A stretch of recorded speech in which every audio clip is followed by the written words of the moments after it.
Injury reports across the SEC as we head to a pivotal week 4 in the SEC. The latest on LaNorris sellers, Eric Singleton, Caleb Banks, and Garrett Nussmeier. Locked on SEC starts right now.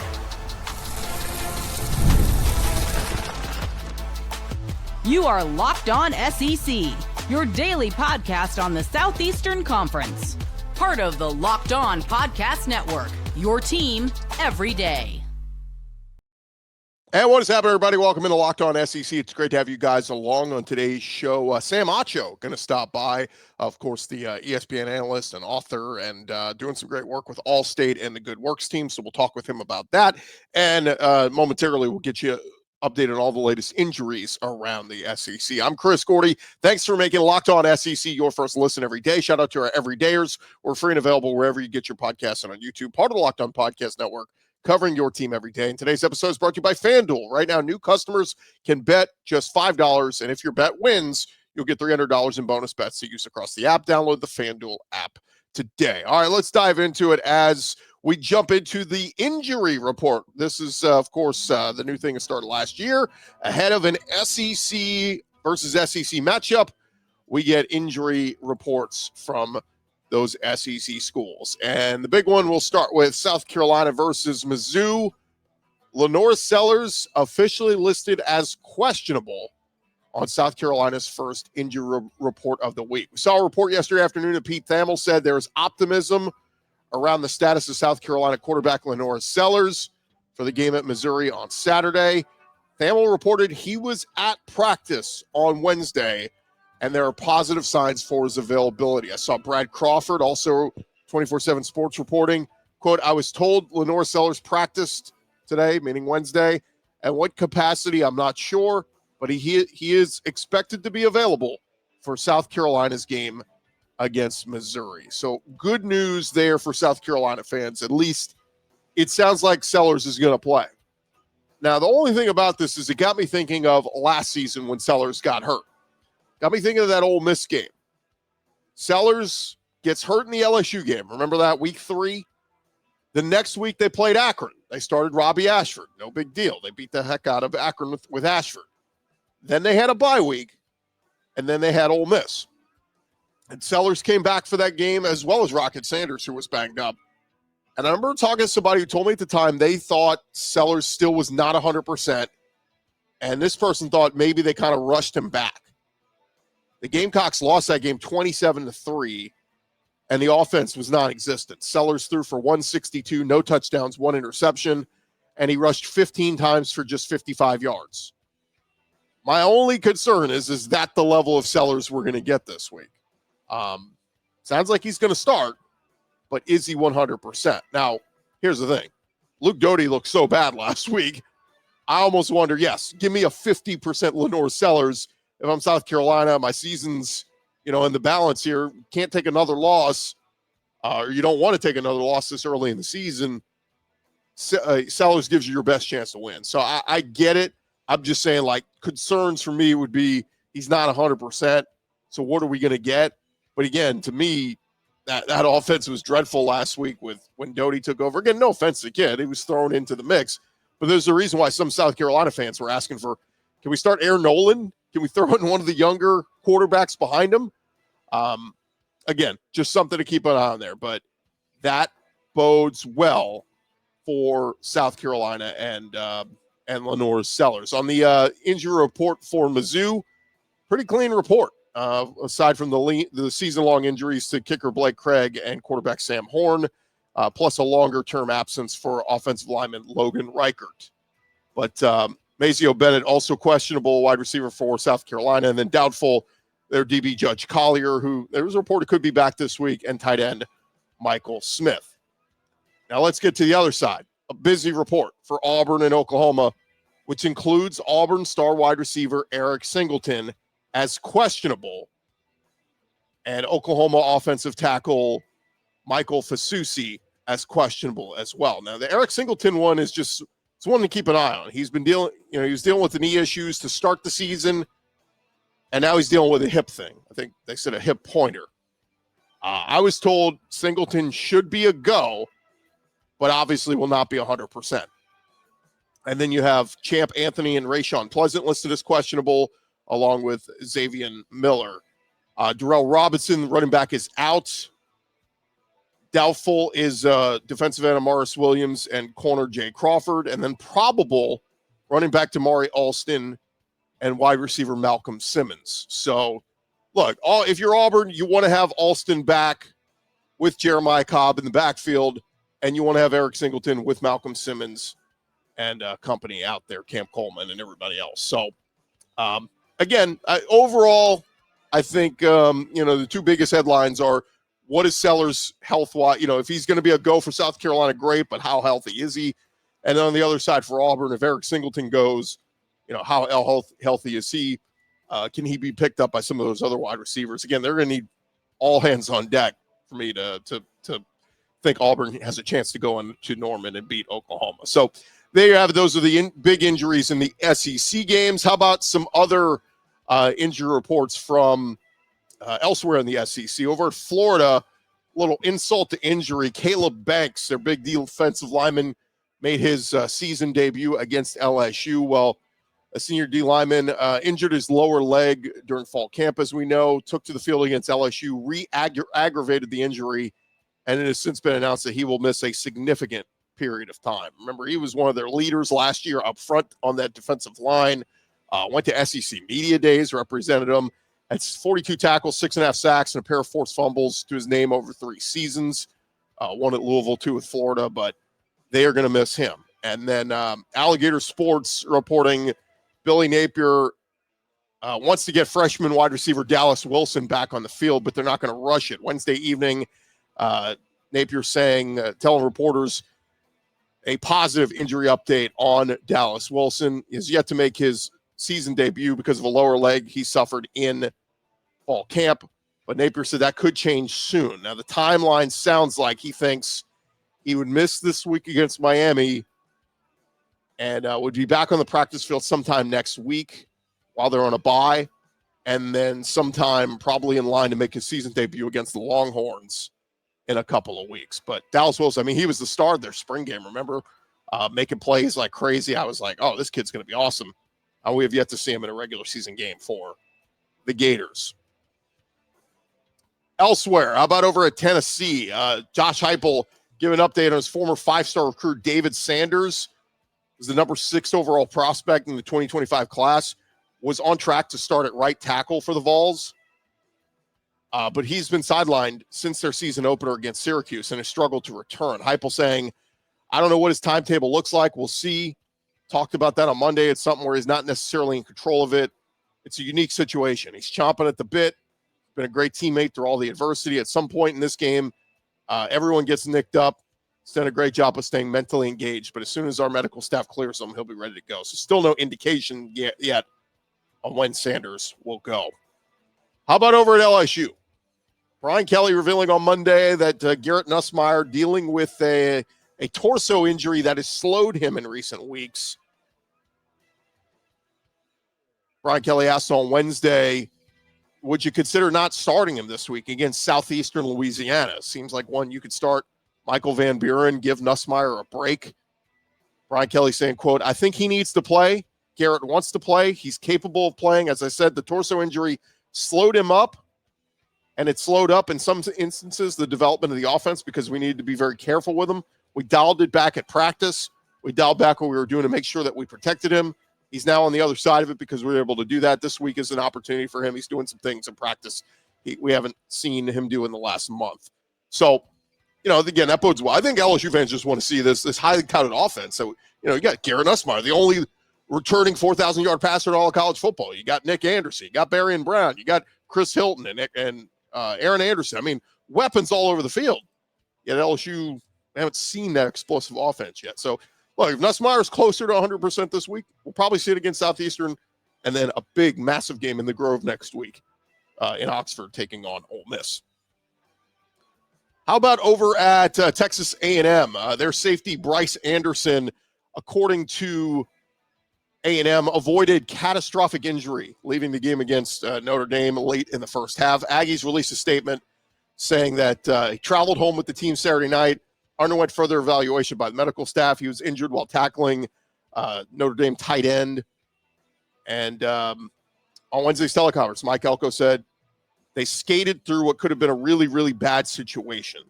So obviously he's going to miss some time, but it sounds like he could come back later in the year. One other thing I did want to bring up that Mike Elko addressed was the defense for A&M. I've mentioned this before to you guys, but it's been like they gave up a ton of yards and a ton of points to Notre Dame. They gave up, some points and some yards to Utah State and UTSA in their first two games.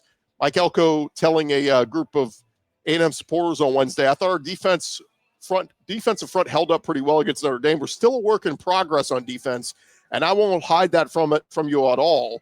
There's a chair in South Bend that shows just how much of a work in progress we are. We will continue to grow. So, look, Elko sees it. He gets it. He understands their defense is going to have to be much better when they get into SEC play. All right, thank you guys for making Locked On SEC your first listen every day. Coming up next, we will visit with Sam Acho. Great conversation with him. Of course, doing some work with Allstate and the AFCA Good Works team. We'll talk about that coming up in just a sec. Hey, but first, it is almost the weekend, and time to look back and crown this week's MVP on Who Delivered, powered by DoorDash. And just like you can win every Saturday with DoorDash streaks, saving more every time you order, these players delivered when it mattered most. For Mizzou, Ahmad Hardy delivered in a massive way. Over 200 yards rushing when he hit the 250 mark. Pretty incredible stuff. I get it. It was against ULL. But he has emerged as one of the best running backs in the SEC, as I talked about all offseason. I thought he was going to be. But when the pressure was on, he stepped up. And if you've been watching week after week, he's got 3 straight 100-yard rushing performances. So just like Ahmad Hardy delivered for Mizzou, DoorDash delivers your Saturdays with DoorDash streaks. You save every Saturday you order, stack it up all season, and you can save up to $250, including $100 in DoorDash credits. Order this Saturday. Keep the streak alive. Fuel your game day only with DoorDash. Terms apply. Promo period through 11/18. And of course, guys, the NFL season is here. FanDuel is making sure you are ready for all the action happening each week. Right now, new customers can bet just $5, and if your bet wins, you will get $300 in bonus bets to use across the app. Again, if you've never used FanDuel before, never signed up, you're going to love it. Take advantage of all the great things they got going on, whether you are somebody who likes to bet the spread, whether you like to bet straight up, you like underdogs, bet the money line, player props, whatever it is, they have got something for you. And it makes every game more exciting, whether you're watching your team, watching other teams, whatever it is, FanDuel will help you make it more entertaining. It's quick, easy, and the best way to add a little bit more energy to your Sundays. So if you're ready to play, download the FanDuel app by visiting FanDuel.com. That's where you get signed up and get started. That's FanDuel.com to place your first $5 bet and hopefully start winning big. Rode along here, and always fun to talk with this guy. He is one of the most bright personalities out. You know him, you see him every week on your TV, and one of the best covering college football, whether he's in the studio, whether he's in the booth, he can do it all. And here's our buddy Sam Acho. Sam, welcome in, man. Good to have you on. Glad to be on, Chris. We talked with you over the summer at SEC Media Days. We talked with you a couple times over the years. Always love the great stuff you're doing with Allstate and, of course, the AFCA Good Works team. And it's a good time of year because you guys just unveiled the 22 college football players and head coach that made the team, right?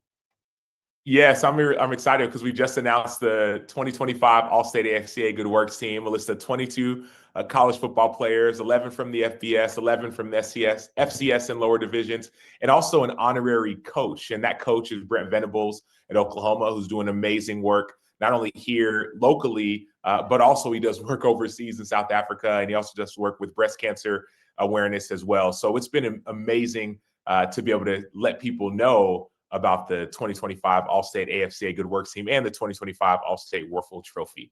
Well, we'll circle back a little bit on some of the guys who made the team and some of the great things that they're doing. But let's start there. You mentioned Brent Venables, and I wasn't aware of all this great stuff that he does off the field. But how about on the field? You called the game last week against Temple. What do you make of them right now? Because to me, Sam, that they have one of the best wins in beating Michigan a couple weeks ago. But of all the SEC teams, it feels like they've taken care of business against the cupcakes, if you will. I mean, going up to Temple and beating them soundly on the road in their house was pretty darn impressive. What do you make of the job that he's done so far? John Mateer, quarterback, and they got a big one this week against Auburn. I've been really impressed by Oklahoma. I know that we knew that their early season schedule outside of Michigan was going to be, manageable, and it would get more difficult as the SEC slate opened up, right? 8 SEC games, all ranked teams. But I was impressed by the conglomerate of the team. It's not just John Mateer. It's actually not even Jaden Ott. They have a stable of running backs, and their defense has looked like a Brent Venables coached defense. The middle line, one of their inside linebackers, Kobe McKenzie, number 11, has been playing really well. Dominic Williams on the inside, number 52, has been playing really well. That defense has some young corners who are really talented. That defense is looking like a Brent Venables defense. And then it's hard not to talk about John Mateer and how excellent he's played as a dual threat quarterback. He can throw the ball for sure, but when you watch him tuck it and run, he does things that most quarterbacks cannot do, and he's been really impressive. It's crazy, Sam, because I was asked yesterday, and it's only 3 weeks, right? I mean, some teams have been tested, some people haven't yet. Somebody asked me who's the best quarterback in the SEC, and I was like, gosh, that's a tough one because, statistically speaking, Taylor Green's been phenomenal at Arkansas. You got guys all over the league who've been Diego Pavia and all this, but to me, what Mateer has done, because the offense was so bad last year at Oklahoma, what John Mateer has brought to them, I'm probably going to put him right there at the top right now. Yeah, and to your point, it's Chris, he brought a sense of confidence. That's one thing that Brent Venables said. He said he injected life into that offense, life that they didn't really have last year. And so that's the thing, we talk about on the field and even off the field. That's a cool thing about when we're going to get to it with some of the players who we're going to talk about as far as these Allstate Workful Trophy nominees and Allstate Good Works team members, is that they bring life into their teams. And that's what John Mateer was able to do, bring life into an offense that didn't seem like they had a lot of energy last year. I got to ask you, you're a Texas X. What, in your opinion, is going on with Arch Manning right now? Yeah, I think if you listen to him, he talked about some of it being maybe confidence, right? That's one thing he talked about. So I'm thinking, okay, is he injured? What's going on? This doesn't look like the Arch Manning we saw last season in his 2 starts and also in his different points in the game. And he did talk about some of it being confidence. And so I think that's the biggest thing that he's going to have to get over and learn and overcome is growing from the inside out. Yeah, their defense has been lights out, and that's, to me, what kind of jumps out the first few weeks. Oklahoma's defense, LSU's defense with the 5 picks and DJ Lagway last week. It's some really good defenses. Texas is right up there.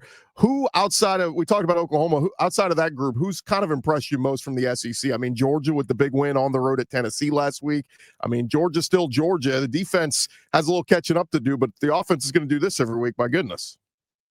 Yeah, Vanderbilt's impressed me the most out of all these teams that we're talking about because they're consistently winning. Last year, we saw them upset Virginia Tech and Alabama, along with a couple other impressive wins. But this year, they're doing it again. They just beat Virginia Tech a couple weeks ago in an impressive fashion. They're consistently racking up wins, and it's not just because of scheme or luck. It's because of talented players on that offense and defense, and a quarterback, Diego Pavia, who's playing like one of the most efficient quarterbacks from a metric standpoint in college football, and also from a turn on the tape standpoint, he's the guy you want to build a team around. Yeah, I don't think he's going to get a 7th year, but they floated that out there. I don't know. That'd be a little crazy. I don't think he wants it. He posted, he said, man, that's cap, which for the young kids means it's not true. Right. I get to a certain point, you're like, get a job, sir. Go work. Go do something. It's time to move on. Yeah, he said that's cap. That's cap. He doesn't want a 7th year.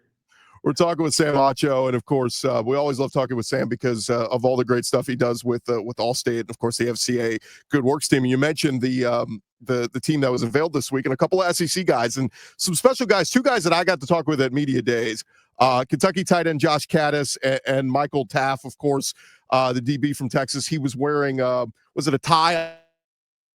Out there, you're like, all right, this is a good dude right here. And then talking with Josh Kattus, when I asked him what he does in his spare time, he talked about his charity work and all the good stuff he does. And again, most guys are like, I play video games and all this. So they don't instantly go to helping out my community and all that. So talk a little bit about those guys and just all the special dudes that made this team.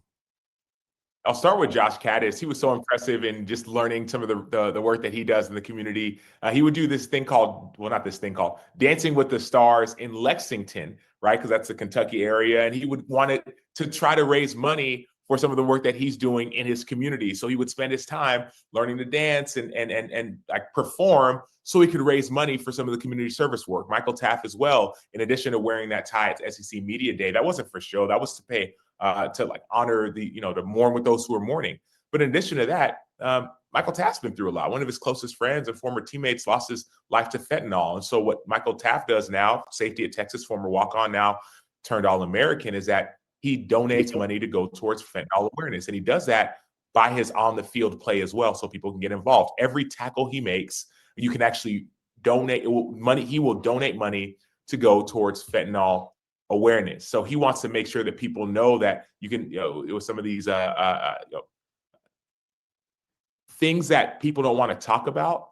He's like, hey, man, I'm going to talk about it, but let's try and change the story. So that's the thing. Some of these stories, we're just hearing about 2 of them now, but if you want to hear more, I would say go to ESPN.com/Allstate, because you can learn more about all 22 of the players and the work that they're doing in their communities, in addition to Coach Venables. And you can go and vote on who should be the 2025 Allstate AFCA Good Works team captain, because that team captain will be the Allstate Werfel Trophy winner, which is a award I got a chance to win when I was playing at Texas as well. Yeah, it's kind of cool. I like the marriage between the Good Works team and of course the Werfel Trophy. We talked with Danny Werfel a couple times in the last year, and he's super excited about ESPN.com/Allstate, and it's got it all there right now, and fans can go vote. An important thing, because through November 10th you can vote for that, and that will be the team captain. Pretty cool stuff. Yeah, it is. And to your point, even talking with Danny, like, there is 195 nominees. So it's not just like, oh man, we got to try to find, like, is anybody doing work? Like, that's an all-time record, at least for this, the Werfel Trophy, the Allstate Werfel Trophy piece of it, of like nearly 200 players getting nominated for the work they're doing in their community. So if we can shine a light on as many of those people as possible, not just one award. Yeah, sure, it's great to win the award and be the Allstate Werfel Trophy winner, but to be part of a team of 22. And last year, another team of 22, and another team of 22. All of a sudden, you start compounding all those names in that light, and it shines that much brighter. So for me, and to your point, Chris, it's not just the Allstate Werfel Trophy, which was the premier award for community service. It's the Allstate AFCA Good Works team, which is the premier team for community service, and combining them into one and hearing about the work the players are doing. And I get to see this firsthand in this day and age of NIL, Sam. I was down in New Orleans with you guys at the Sugar Bowl 2 years ago and got to see all the players come out, and they're there on their own time because they want to be there and they think it's the right thing. It's this day and age. It's like, well, am I getting paid? How much am I getting? It's good to see that still exists in these student athletes. And they're there, and they're not just there for the photo op either. They're there, like, when you go, and Chris, I don't know if you saw this as well, like, they're going to do work in the community. And it's not just like, hey, let me go and take a picture. They spend all day before, Sugar Bowl, we're going to go to the Sugar Bowl and be presented at halftime. But they spend all day the day before going to go serve, whether doing house refurbishing opportunities with Desire Street Ministries or doing other types of work in the community on their own time. Some of these guys are getting ready for the NFL draft. Some of these guys, Jack Kaiser, who was on the team last year, was getting ready for the national championship, or the eventual national championship, but like playing in these games, yet they continue to show up. So that's what excites me most about the players on this team, is that they're using their name, their image, their likeness for more than just themselves. Yeah, and again, it's all great stuff. The Allstate AFCA Good Works team, and again, you can check it out at ESPN.com/Allstate to check out the team. Last thing for you, Sam, where are you this week? TCU SMU, is that the game you got? That is it. Yes. I'm really excited about that. TCU SMU, that'll be in Fort Worth, so at TCU, a home game for TCU, and I can't wait for that one. I'm really excited. I've had some Arkansas friends tell me that, look, if things go south with Sam Pittman this year, they're keeping an eye on Rhett Lashley over there. So we'll see what happens there with SMU. But I love it. Well, SMU's had some struggles this early this season too. So yeah. Yeah, we'll see what happens. Sam, always good to talk, man. Thank you so much for the time. Thanks, Chris. All right, we'll be right back right after this. A quick message from our friends over at Mazda. Mazda crafts cars for those who do more than simply move. Mazda delivers confidence with every ride, with more IIHS top safety pick awards than anyone else. From footwork to breath work, athletes, they sweat all the details. And Mazda, they bring this same intention to how they craft every model. You can feel the Japanese craftsmanship in every detail, From the metallic accents to available Napa leather upholstery, you can make everyday drives feel like anything but that. From smooth handling to intuitive controls, and with their all-wheel drive standard in every crossover SUV, you can drive with confidence through almost any season. And we know the seasons will be changing very soon. But just like our players we talk about, Mazda, they sweat every detail, because when you make every moment count, impossible becomes irrelevant. Mazda, move and be moved. Check them out today, Mazda. All right, roll along here, Locked On SEC. Just a couple minutes here in the show, and wanted to touch on the big news that came out yesterday evening on the college football transfer portal. And this news broke by multiple sources last night that college football will officially be moving to a single offseason transfer portal window. NCAA announced that Wednesday evening. The Division I Administrative Committee voted to approve a legislative change that eliminates the spring transfer portal, but did not sign off on establishing January 2nd through 11th as the lone portal window for FBS and FCS players. In response to feedback from student athletes, the oversight committees will discuss modifying the dates and the length of the proposed January window. CBS Sports' Will Backus reporting the January window, they believe, will open January 2nd and will last 10 days. Now, the period of time would coincide with the college football playoff semifinal round, which will be played January 8th and 9th. The administrative committee must deliver its final ruling by October 1st. So that's in just 2 weeks for the change to take effect by January. The previous winter window was open for 30 days. Backus also reported that Thursday's recommendation would make December a recruiting dead period. So, again, does that still mean you're signing your transfer portal class in that first weekend of December? Like, that's kind of been set. I know they call it the early signing period. It's anything but early signing period. It's become the signing period. But if you guys remember, of course, FBS head coaches were all advocating for a January portal window, and that's it. We don't want anything post-spring. Of course, the reform will bring major changes to the timing and duration of the offseason transfer period in college football. Kirby Smart, back at SEC meetings in May, said, I think it's really important to have your team at whatever date in January, whatever we decide it is, and then you work those guys out, you train those guys, you lift, you prepare, you do meetings, and that's your team. None of this, hey, we're going to go through spring. I mean, how many guys do we talk about that spent spring on, were with one team in December, went to another team in the spring, didn't like that situation, then transferred out somewhere else? I mean, it's getting a little ridiculous when the on-3 graphics are like this school, this school, this school, this school. Look, if you're going to enter the portal, you're going to go to another school, it should be kind of, that's it. You're going to go through spring ball with them, and you're with them in the fall. Of course, grad transfers, things like that, they'll have, different standards for them. But this is just going to make for a very busy December through January, because if we do keep the early signing period the first weekend of December, that's also, I believe, isn't it what didn't coincide last year with the same week as the SEC championship game? So if you're, think about this, you're a coach, you got to put together your signing class. You got to prepare for an SEC championship game. If you lose that SEC championship game like Steve Sarkisian did, you got to immediately go into preparing for a home playoff game the next week. And then you go through the playoffs and more rounds this year. We'll see, where you end up, how many games you end up playing. But yeah, I mean, the semifinal would be the same week as the transfer portal. Imagine you've got multiple guys telling you they're hitting the portal, and then you got to go and address those needs through the portal, find guys at other schools that are going to come in, all while you're game planning for a playoff game. It's going to be a lot on the plate of the coaches. Again, they get paid millions to take care of that. But just wanted to pass this along to you guys, just doing a little bit of research. Of the top 10 statistical categories right now in college football, quarterbacks, running backs, and wide receivers. I went back and looked. 9 of the top 10 quarterbacks currently in yardage leading the college football transferred in the portal, meaning they started at a different school than they are at now. The only one who didn't, Texas Tech's Baron Morton. Everybody else was at one school and transferred elsewhere. So quarterbacks kind of understood, right? They were musical chairs like crazy. But how about 7 of the top 10 wide receivers in yards currently were transfers in the portal? And then of the top 10 running backs, 5 of those, half of them transferred in the portal. So it's just kind of crazy. This is the new day and age. But of the top quarterbacks, running backs, and wide receivers, you've got over half of that group started at a different school and they're playing for a new school. And some of them are on their 3rd school or 4th school.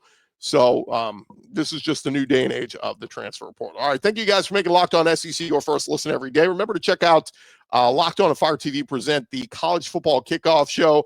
Airs every Thursday throughout the season, only on Fire TV, with Coach of the Year, former Coach of the Year, Gary Patterson, alongside Jesse Holley and Drake Toll. Check that out on Fire TV. I'm Chris Gordy. This has been Locked On SEC. Have a great day, everybody. Come on back and see us tomorrow.